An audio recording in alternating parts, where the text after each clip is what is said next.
education, public safety, healthcare, government, business. These and other important issues affecting our local community are identified and discussed with local and civic leaders here on Community Impact. Now with today's guest, here's our host, Jay Perlise. Welcome to Community Impact. Once again, we are talking with one of the co-founders of College Benefits Research Group, CBRG. We spoke with the other co-founder last week. His name was Stephen Surratt, and now we are talking to David Slater. Yes. So, David, it's great to have you here, sir. Thank you. Now, we were talking a little bit about off air that this time of year, actually, we're past the deadline somewhat, but April is a very important time of year for college students. And again, we're a little bit behind the eight ball here talking about it now, but why is that? Well, the end of the process of selection occurs in April. The awards are coming in from the schools. The awards are after a student has been accepted, the financial aid packages come out. And they get married together with the awards, which can be merit-based or need-based. And the schools then have made an offer. The students then have to evaluate the offers that have been given to them. And May 1st is the deadline when they're supposed to identify the school that they're choosing to go to. So there's a lot that goes on in April, and what we spend a lot of time doing in April is helping the parents and the students go through the awards, get real clear about their first choice, whichever the best awards are, where we say where value is where quality and cost intersect. And that's very important because sometimes you have very high-cost schools that make very good offers, and sometimes you have lower-cost schools that will end up being the same price. So now you have to make choices based on what's good and be good for the student. So a lot of that goes on, and we also deal with appeals, which is where you can actually get the schools to reevaluate their awards sometimes and add some to the pot, which it's a very expensive proposition, so anything that can be done, we look to do. Are appeals done then post May 1st? Is that how that works? No, appeals, you have your only ability to negotiate is before you say I do. Right. So the appeals process, and there are 4 different ways to do the appeal. We have a need not met, if there's a deficit between the cost of the school and a parent's expected family contribution that's calculated based on their income and their assets. If there is a need, and the schools traditionally meet need in different ways, it's school specific, but there's a lot of data out there, so we can look and see whether or not a school has met that need. If they haven't, there's an appeal that you can make. The same thing for merit money. That's money that the school has given in order to entice the students that they want to come. And if you know the qualities that your student brings to the table relative to the different schools, you know what schools have given and how much they have done to get students like yours.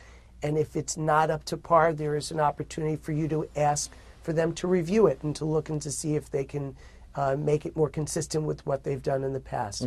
Third way of doing it is a competitive appeal. Now, schools do not like to be put into a situation where they must compete or they are told, well, this other school gave us this, so you should match it. That's not really what we're doing. It's really, we look to the student and see what is their most, their number one choice. And if their number one choice is not the lowest cost, or if there is a competitive school which has made a better offer, you want to give that school that you really want to go to an opportunity to see the challenge that you're facing, and maybe they can make it so that you have the ability to not make it a financial hardship on the family to go to the school that you want to go to. And schools do compete for the other choice. And then, of course, you have special appeals, which a special circumstance could be, God forbid, a family has lost an income due to a loss of job, or you can have a special circumstance where it shows up like you have a lot of money because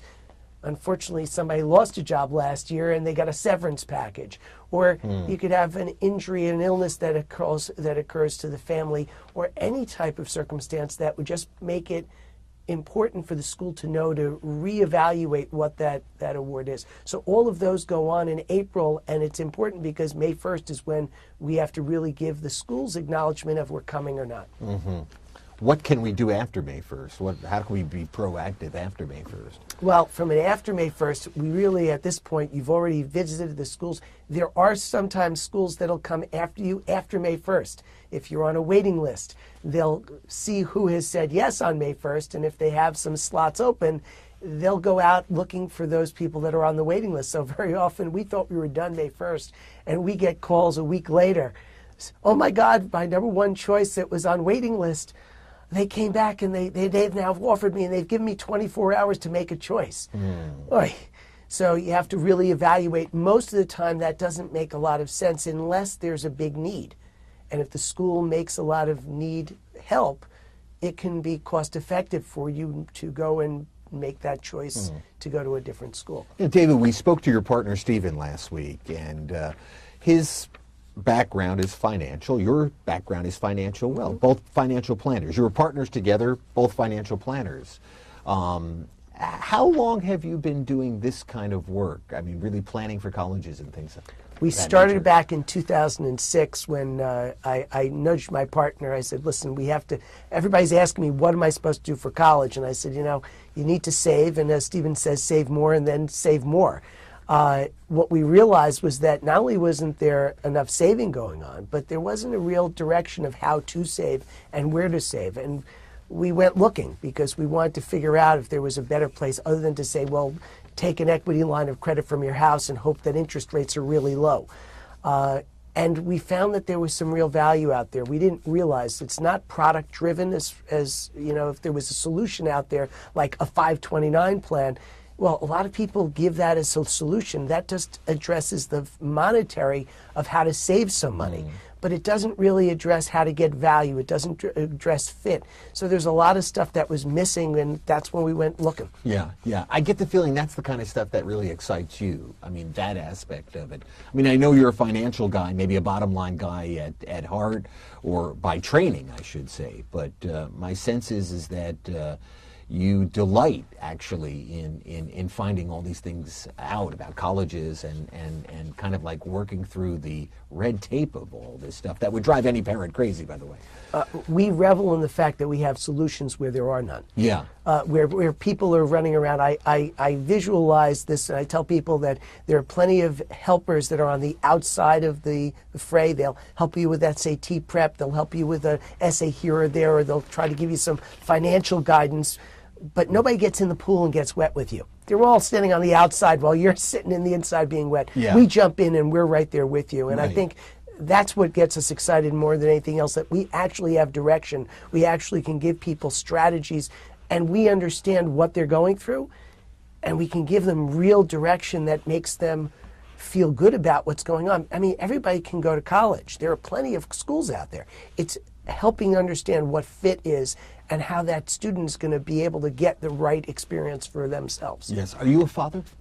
I am a father. I have two beautiful daughters, a 13 and a 15-year-old. So Yeah. my sophomore is just starting into the fray of going through this. How has this changed your perspective as a parent when now your daughter, you know, in a couple of years, she'll be going through this process? You know, I'm a very loyal Rutgers alum, and when I went to school, I got lucky.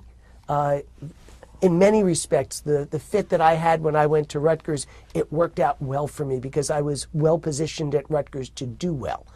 And I say it because I got lucky. Well, I just have to stop you for a second. Well positioned at Rutgers to do well. What exactly do you mean by that? I was a very competitive athlete in high school, and whenever I went into tournaments, I wanted to be seeded so that I would have the best chance to do well in the tournament. Gotcha. Because I would be positioned to make it up the bracket. Got to ask you, wrestler, right? Oh, yeah. Yeah, could tell. You can tell by your body you're a wrestler. Yeah. So when I went to Rutgers, it turned out that I was academically in a good position. I wasn't at the top of Rutgers by no means, but I was in the top probably quarter of where I was going. So I had the opportunity to take full advantage of what Rutgers had to offer, and I was able to really enjoy the experience. Yeah. And of course you hope the same for your daughter.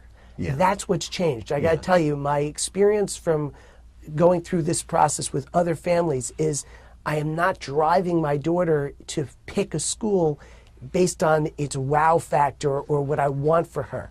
It's really more of an experience of how can I get her to be the winner, to be a rock star wherever she goes, and really appreciate what it is going to be in these 4 years. You have an opportunity in school to get groomed for success, and you can be successful on many teams. You want to be successful is the result, because when you come out of there, if you're a winner, you come out as a winner. If you're at a school where you've reached in and you've just gotten there, and 4 years you've been browbeaten of how stupid you are because you're not as smart as all the other people, you don't come out with the same experience that a kid who's, if that same person had been at a different school, and I don't mean lesser, I mean positioned with the same type of kids, but towards the top of a class rather than towards the bottom of a class, their experience would be transformative. And they come out wanting to be the leaders of the community rather than feeling inadequate. And to me, that's the difference that I want for my kids. So in many ways, I mean, you're talking about being inspired, really, in many ways. Besides being educated, informed, and being prepared for a life as an adult, but at the same time coming out and having a little fire in your belly. Think about the people that you know that had great experiences in college. I will assert to you that they were the ones that were well seated and well suited for that school. Because if you think about it, if a person is towards the top part of the class, it may take them 1 hour to absorb the material that the person at the bottom half is, or the bottom part of the class is taking 5. That gives them 4 more hours to really experience college, which means take advantage of the athletics and all of the extras that are there, and maybe even take extra classes. But they don't feel overwhelmed because they can absorb it, and they have a social life, and they feel great, and they're getting good grades, which means the school's going to then promote them. All of these things factor into what could be a great experience. Yeah. And your partner talked about this last week, the difficulty sometimes of getting high school kids to start thinking about these things, especially when you're in high school. You just think, well, you know, the rest of my life is going to be high school. You know, I mean, there's a insular kind of a thing about high school, but it's hard for kids to kind of ask these tough questions of themselves. I guess that's where parents come in, but oftentimes, as you and Stephen have pointed out, parents aren't necessarily even aware of these things themselves. They need some mentors to come in and maybe take them by the hand and point out that these are the questions that you need to ask your kids. Have you ever driven behind a car that has 4 different, well-to-do, prestigious names blazoned across the back of it? Yeah. Okay, so parents are just as much affected by the names and the brands and everything that's going on. Their water cooler conversations, where are their kids going to be going? Yeah. My son, the doctor. My son, well, even before my son, the Yeah. doctor, where's your kid applying? Yes. Is just enough for the conversation. Exactly. My son in Penn State, my son in... We are and you're not, right? Yeah, And so the process that we go through, which is as much taking the kids out of and the parents out of where they are in, because as Stephen pointed out, the challenge that you have in the high schools is that there's a lot of ego going on, and the messages that the students are getting from the school and from the student body is you should reach to the highest potential that you can, just because somehow if you get in, that's going to be success for you. And I'm going to tell you that if I'm paying a $50,000 entrance fee to go into a tournament, I don't want to be unseated. I want to be in a place where I'm going to win. And how do you do that? Well, you find fit, and fit is not where other people tell you. When you get out of high school and you're at the school, nobody is telling you you're at the wrong school because you're all there. It's only in high school where everybody is in this pecking order. You don't even know about it. When you get to college, it's a whole different ballgame. Yeah, so true. David Slater. Yeah. Yes. Yeah. David Slater, we're going to come back. We're going to take a break. We're going to come back and talk more about colleges, okay? Great. Yeah. You're watching Community Impact. We'll be right back.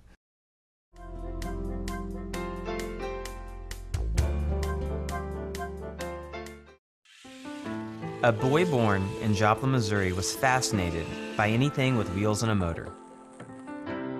The odds of him going on to fascinate millions with his talent? 1 in 260,000. The odds of this born racer having 157 career top 10 finishes in NASCAR? 1 in 125 billion.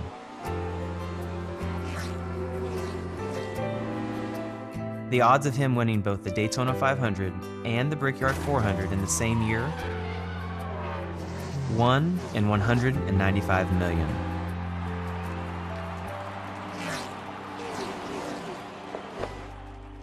The odds of a child being diagnosed with autism? 1 in 88. I'm NASCAR driver Jamie McMurray, and my niece has autism. Learn more at autismspeaks.org/signs.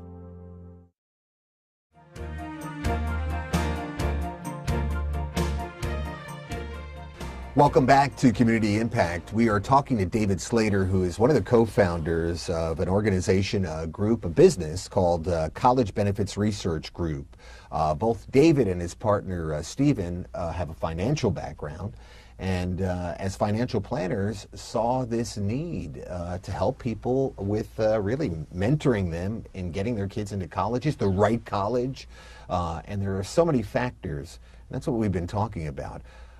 You brought up something while we were discussing things off air, but you mentioned, okay, we got into the right college.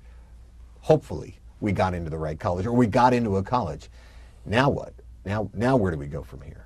Right. Well, the first thing that's very important is that parents and students realize that when they accept the school, when they choose the school, when they put their deposit, say, I'm coming, parents and students have to realize it's now student focused. It's not the parents anymore. So you could have helicopter parents trying to make it all work, but the school is now going to communicate solely with the student. And the student has to be very aware of the fact that emails may be coming to ask for financial proof and other things that need to get done. And if they are not vigilant, they could be missing out on things. Sometimes we had students that almost lost awards because they didn't follow up and be in charges. They were so happy that they got in. They say, I'll take off for the summer, we'll worry about it later. But there's a lot to be done that we sit down and talk about with parents and with students right after they've accepted. The first part is, okay, now what? Well, first you have to make sure that you have registered for what needs to be registering for. If it's going to be getting a place to live on campus, finding your roommates, there may be admitted student stays that you're going to go over and make sure that you're part of, so that you have the best opportunity to take all that's there before you get there. You want to get acclimated to the campus. You want to know how you're getting to and from the campus. Those little things do help, especially if they're not within a 2-hour drive of the place, if you have to take a train, a plane, or an automobile to get there. What about having a conversation with the student about what you expect of them? What a concept. It's not a 4-year deal. It's not like I'm going to let your kid go and then they're going to just magically do what is supposed to happen. We know that, unfortunately, the graduation rates are not what we would expect. I mean, 29% on average from a public institution are graduating on time. 50% from private schools are graduating on time. That means that students aren't doing what we expect them to do. Well, how do we get them to graduate on time? Part of what we believe is getting ground rules established well before they go to school, so that they know what the parents are expecting and that the students understand what they have to do socially, academically, and also what it is that we're expecting of them each semester. And communication, what are they going to allow the parents to do? There may be powers of attorney that they need to sign to allow the parents to come in and help them, because the parents still want to, and they can be the best advocates for the student. You know, that's a subject that rarely gets talked about, because, you know, you often hear these anecdotal stories. A kid gets accepted to a really great school, gets into a frat, and then spends his freshman year drinking beer and partying, and flunks out of the school, and, you know, next thing you know, he's kind of off into a different orbit somewhere, you know. And probably those parents didn't sit down and say, hey, listen, you know, this is what we expect, and you need to toe the line. You know, most kids, let's be clear, kids are kids, and they're not looking to do something poorly. They want to continue what they've been. Right. But going from high school to college is a big transition. Big transition. The big transition, first of all, you have 35 hours in a class when you're in high school with 5 to 10 hours of homework. Go to college, you flip it the other way around. It's 15 hours in the class, and if you're very creative, you can do that in 2 days and have five days that you don't have to do anything. Right? But they expect you to spend 60 hours doing homework. It's mostly learned on your own. Yeah. So if you don't have that mindset, and you don't realize that in high school they babied you.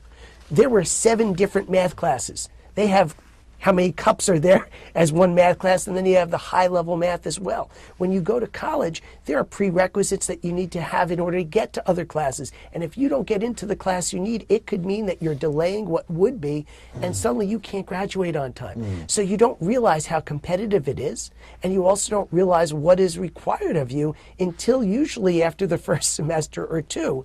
And by then, there's all sorts of upset where parents and students aren't on the same page. So we find that if we can establish a ground rule, which is what's the GPA that is expected, have a certain time during the week that they're going to have a conversation about school. It's a business conversation because this is an investment that students and parents should be on the same page, and they should understand there should be incentives and motivation for getting certain grades. And we want the kids and the parents to understand that this is a growing process, and as a growing process, it's something that should be worked through. By the time that they're done, it should be everybody on the same page. David, I asked your partner this question, but what do you see are some of the common mistakes, common misnomers, beliefs that people have that are often just not really true when they're picking a college for their kids? Well, certainly name brand is going to, if I get into the school, and I alluded to this, just getting in is going to make it okay. Yeah. It's certainly not the way it works. You want to be in a place where you're going to be very successful, and I would much rather be on a team, from a sports analogy, where I'm going to be playing than sitting on the bench. Right. So you need to find a place where you're going to be able to, and by the way, that really makes a lot of sense, even more so when you recognize if you're at a school that's not matching you, where it's overmatching you, you're going to need to spend that much more time trying to absorb the material, which means you can't take advantage of all of these wonderful things. You basically get to look out the window of the library and you say, it's gorgeous, but I'm not getting to take any advantage of it. I bet, yeah. Yeah, so that, I mean, that's I guess the biggest thing that I think is that students get caught up on the ego of a name rather than the fit of what makes sense. And they don't understand the magnitude of schools. When you're talking high schools, maybe you have 500 or 600 in a big class. And if you're in the top quarter, that's 200 kids you're competing with. You go to a college and you're talking 5,000 or 10,000 kids. So in your class, maybe you have 2,500 kids. The top quarter of the class, so the top 20, is 500. It's bigger than your entire college class, high school class. Yeah. So you're not used to the magnitude of these schools. And if you're in an honors program at one of these schools, you could be in an honors environment like a dormitory that sets you apart. So instead of being at a name brand that's a little harder to get into, you could be into a school that's got a decent name and be in a very competitive environment, and that school's going to be doing all sorts of things because they're investing in you. They want to get a return on that investment. Yeah, yeah. So it's really not always the brand name school, as you point out. You know, you're behind some car and they've got, you know, some prestigious, you know, my son is a graduate or my son is a student of, you know, this prestigious school or that prestigious school. Sometimes, you know, a school that, you know, a community college is the best fit, you know, academically. Listen, I'm not advocating that you don't go to a school that has a good name. There are thousands of schools out there, but there are only a couple of Ivy League schools that accept 6% or 5% of the kids that are applying. There are a lot of schools out there with very good names, and there's a pecking order that goes on that people in high school start to get very competitive with and say, well, this is a better school than that. And each school has a regional influence, and they have competitive natures to them. If you go to a school and they're wanting to have you be their representative someplace, they're going to do a lot to make that happen. And if you're at a school where you're not in the top of that class, how much effort are they going to make for you? So you have to look at it as a leverage point. Where are you going to get the best leverage and the best experience? I tell you, it's much better to be a rock star than it to be somebody that's not going to have that experience. How do you convey that to your kids as they're going through the high school process and they're being swayed by their friends? You can't convey it to them in high school. What you can do, and this is what we've experienced. Talk is cheap. when the students actually see the awards. We never try to convince, do not ever tell a student not to apply to a school because of price or because of prestige. I can take my letter of declination from Harvard and put it on the wall just like anybody else. But if you're going to apply to schools, you have to see the awards. And then you're going to see when the love is really shown or not. You're going to start to see if you have 6 or 10 schools coming back, and some of the schools are offering you $30,000 or $40,000 awards, and others are offering you no awards. You start to feel the love, and you start to understand where it's going. And you're going to say, do I want to go here and not have anything?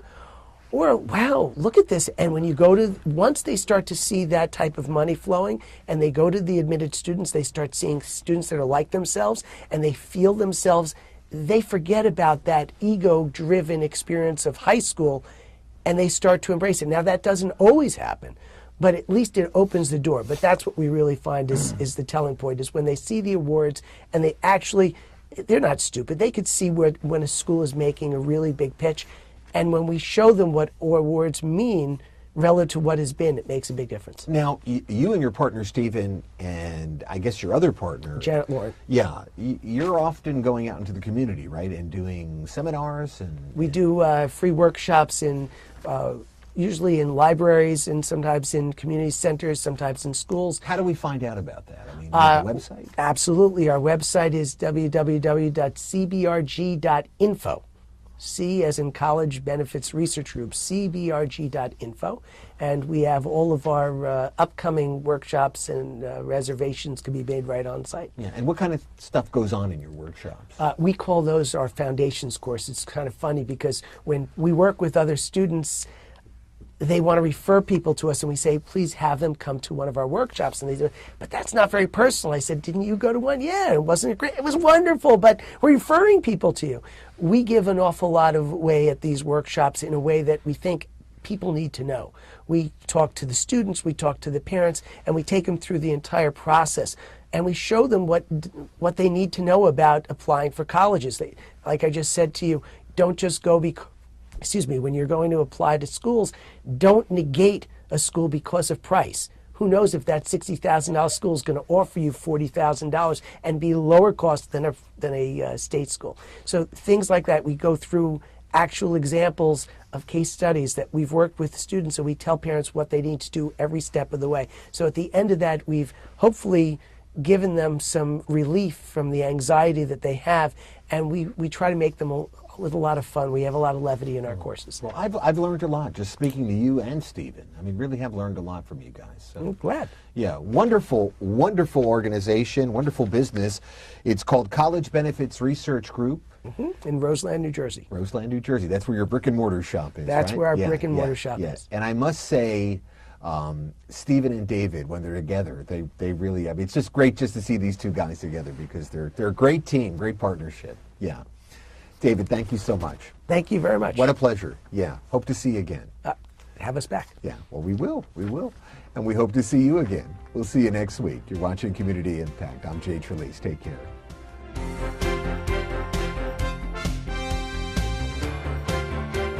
You've been watching Community Impact, a public affairs presentation exploring issues that are important to the community of West Milford and the surrounding area of Passaic County and New Jersey.